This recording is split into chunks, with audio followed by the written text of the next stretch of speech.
Hi everyone, welcome back to my channel. Today we're going to be doing something a little bit different. I'm going to be giving my unfiltered opinions on popular hyped fragrances and giving my honest review. Honestly, I've seen a lot of people doing this type of video and I've wanted to do it for a long time, so I'm actually very excited. So I have like 7 or 8 different very popular fragrances here, and we're just gonna jump right into it with probably the most hyped up fragrance of last year, which is Guidance by Amouage. The fragrance that literally rocked the world. So much attention, but the fact is that this is going to be a polarizing scent. And it is absolutely beast mode. It's kind of watery, woody, kind of nutty with this hazelnut and pear. Has rose, sandalwood, and saffron as well. I will say, it is very, very, very luxe and exotic. It's definitely a great fragrance if you want something that smells like nothing else and you want to smell very unique. It just has this very exotic, kind of like Middle Eastern magical twist that Amouage does very, very well in their fragrances. And so here are my thoughts on this. I was a little unsure about it at first, but it's really, really grown on me. I do truly enjoy this fragrance and I really appreciate the artistry of it. But the caveat to this is, I can only wear this if I do like one, 2, maybe 3 sprays max. It is so incredibly strong. We're talking 24 hours on the skin and weeks on your clothes. I once sprayed this in my hair and I could smell it on my hair until I washed it like 2 or 3 days later. It's literally like a 3-day commitment to wear Guidance, and you just have to know that going into it.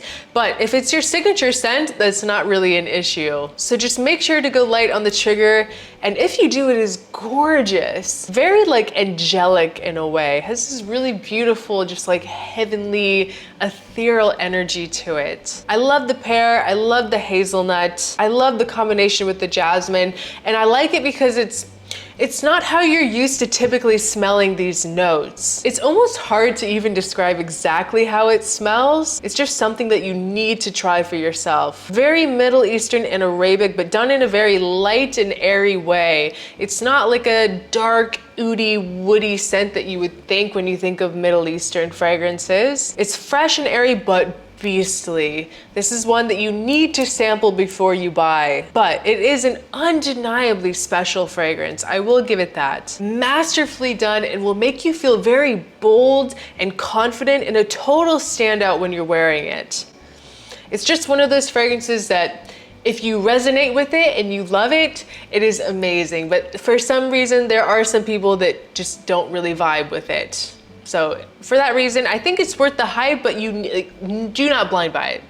Never, ever, ever blind buy it. Get a sample first and then decide. So next we're talking about the very, very, very hyped right now fragrance from Room 1015 WaveChild. Now, I just got a decant of this from Scentbird in my monthly subscription because it is so hyped. Literally everyone is talking about this one. Everywhere I look, I'm seeing people talk about WaveChild. So I wanted to try it for myself. Honestly, I was this close to just blind buying it, but I am so happy that I got a decant first. It's said to be the best watermelon fragrance ever made. I think that the idea of this fragrance is very nice, but in my opinion, this scent is a little synthetic and screechy and rough. It has this kind of like chemically jolly, like watermelon, Jolly Rancher candy-like vibe in the opening. Very, very sweet, but it almost smells like that Jolly Rancher was like sitting in your car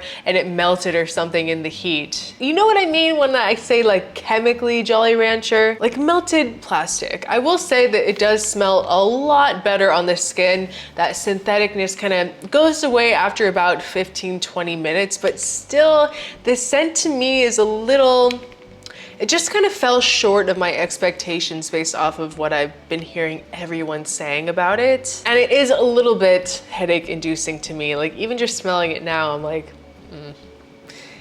yeah. It's not bad.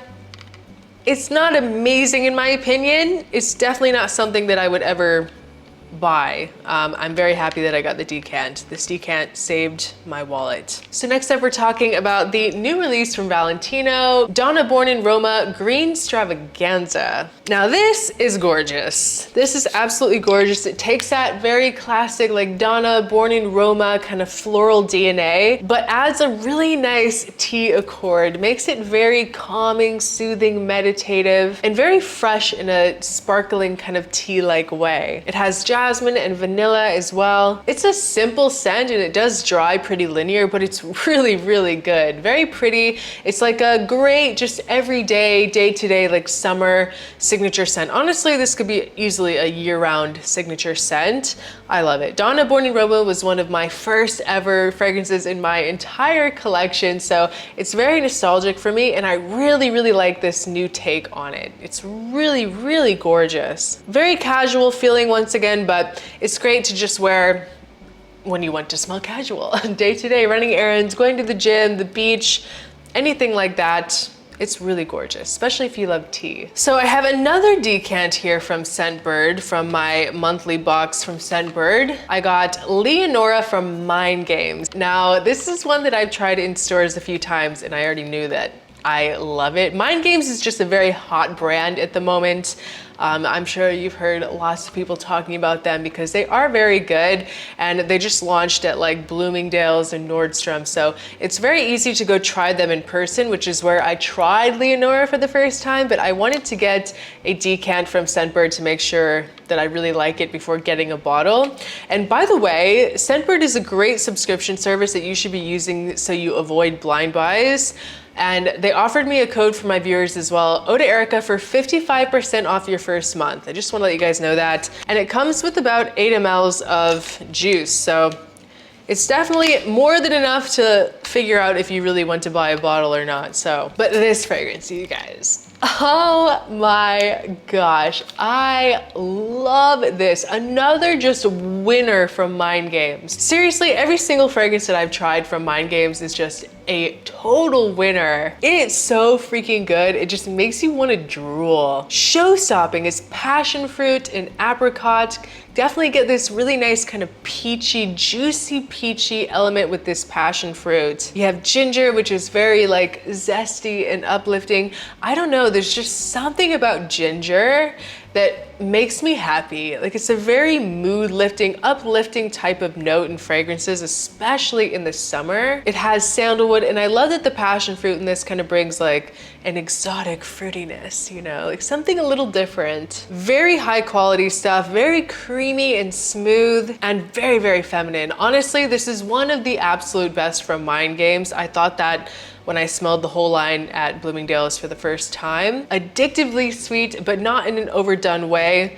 It's so sexy, and I know I'm gonna be getting a full-size bottle once that decant is done. So I'm sure that you've been hearing about the new Kaoli release, the Vacay in a Bottle collection, and I wanted to talk about Maui because this seems to be like the hot topic right now because it does showcase a very different note than we're used to smelling in perfumes, which is banana. I mean, how often are we seeing banana notes in fragrances?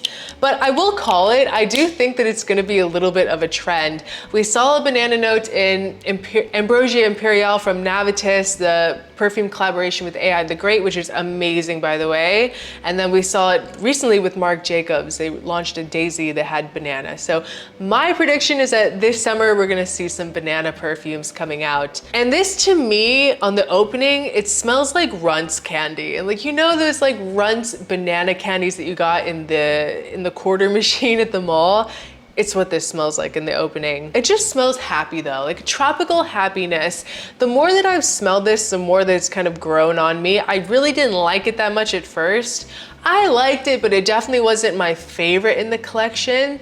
And even now, I still wouldn't say that it's my favorite. Definitely I'm more of a Marrakesh type of gal. Even the Maldives one is better than this in my opinion, just because I don't really always vibe with this very candy sweet type of perfume. I feel like this could be very fun and tropical, like going out, but it could also get a little strong, I think. It smells creamy, it has banana and coconut. It's kind of like a smoothie with a woody background. I'm not sure like how I would feel fully wearing this. I haven't done a full wear yet, but I will very soon. Marrakesh is definitely going to be my #1, but I can see the hype behind this. I can see why some people would really like this. So next up we have a fragrance from Fragrance Du Bois, Sirene. Now this is one of the prettiest princess perfumes out there, and also one of the best cherry fragrances that I've ever smelled in my entire life. And this was the first ever feminine targeted release from Fragrance Du Bois, which, by the way, if you didn't know, Fragrance Du Bois is like one of my top 3 all-time fragrance brands for life. Like, it is just one of the best in my eyes. And I did a full-blown Fragrance Du Bois buying guide over on my other channel, Ode Erica. So if you're interested in that, it will be linked in the description below, because it's definitely a very underrated niche house. This is a sex bomb. It's a sex bomb. It's so incredibly sexy in a way, and very unique as well. A very like creamy, unique way to do cherry. It opens with this kind of bright maraschino cherry kind of milkshake vibe, very milky, lactonic, but it has a warmer dark side. They contrast very well, but it's not too dark. And I think that that's why I love Sirene so much, is that it doesn't feel like a typical feminine, over-the-top sweet type of scent, like too girly. It's like a very grown, sexy woman with this sweetness. It's very addicting and draws you in, but the dark side is what makes it seem very mysterious and sensual. It makes it perfect for the nighttime. This has pepper and oud with incense, benzoin, cypriol, labdanum, and moss. And don't let those dark notes scare you away. Fragrance Du Bois is really known for their like signature use of oud that is very beginner friendly, like a great introduction into oud. Very clean, it's not animalic whatsoever, and it's not that dark. I love that it's not over the top girly and sweet. Very balanced, very bougie, very rich smelling. And that dark side just, to me, adds to the luxury of the wear of this. It's worth all the hype. So we're gonna go ahead and wrap this up with Devotion from Dolce & Gabbana. Now, this is another fragrance that had a huge hyped moment last year, but I found this recently at TJ Maxx and I got it for like 30 bucks.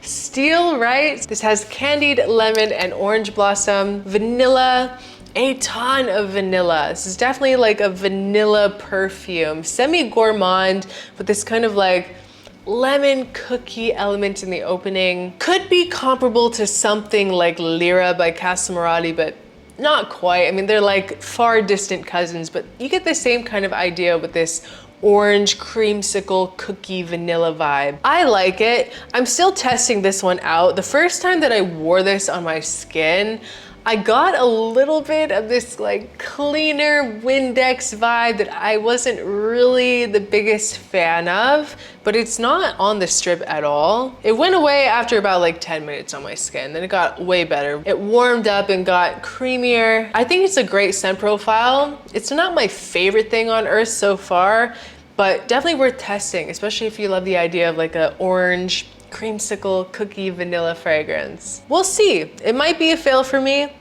but we'll see in time. So that was just some unfiltered opinions on some popular fragrances. I hope you guys enjoyed this type of video. Let me know in the comments below if you want to see more videos in this style, because I have a ton of very hyped fragrances in my collection and I can definitely film more. Thank you so much for watching. Please leave a comment below what was a fragrance that was super hyped that was a letdown for you. I would love to know.